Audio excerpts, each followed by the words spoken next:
Ya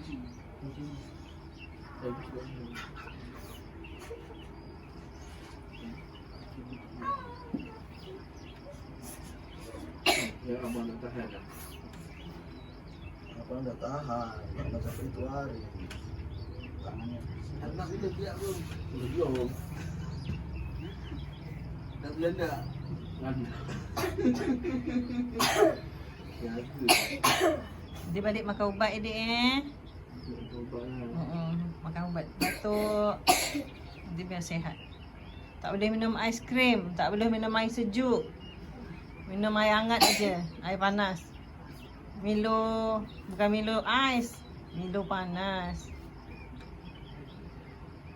Air-air kotak tu semua buat semput tau, tak boleh minum.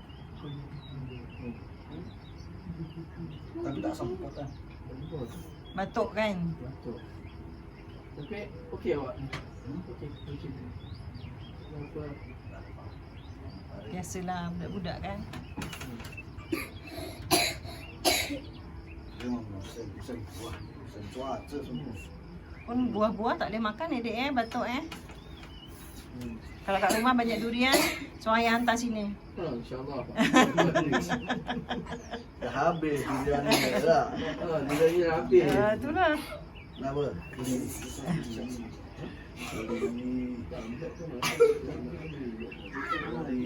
Adik tahan. Abang sebelum sampai tanah tu. Bukan takkan. Nasi lamun cerak. Dia tak ni.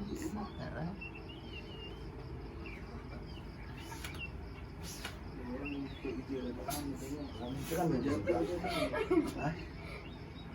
Hidup lama lah. Hidup lama. Baju. Dia tak mikir. Baju ni baju. Aduh, baru mati mati. Aduh.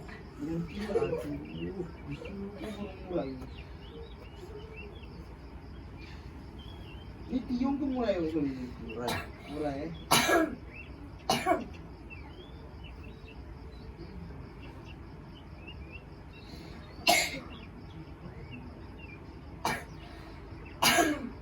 Kalau siang batuknya kurang.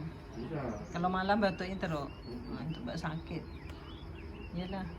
Ubat batuknya ada lagi kan? Dia buat tu. Bagi dia lebih. Aku penat angkat jalan. Iyalah. Jalan jauh lagi. Jalan jauh makan pun macam-macam kan. Macam Sini tiada. Betul lah. Atas lagi bang, atas lagi. Tangannya naikkan atas itu. Gitu. Aduh, tak betul.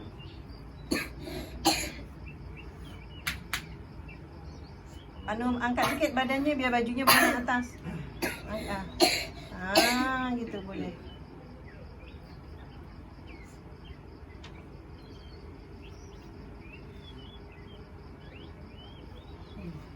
Tak macam hari tu ya. Dah okey ya. Tak tahu.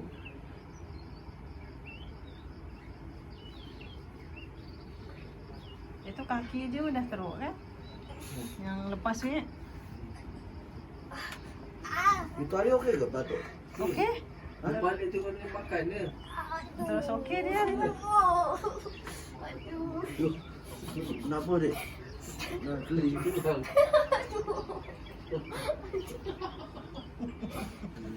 Adik tak. Buat. Ada tahan dia. Maring betul-betul. Abang tak tahan, adik tahan.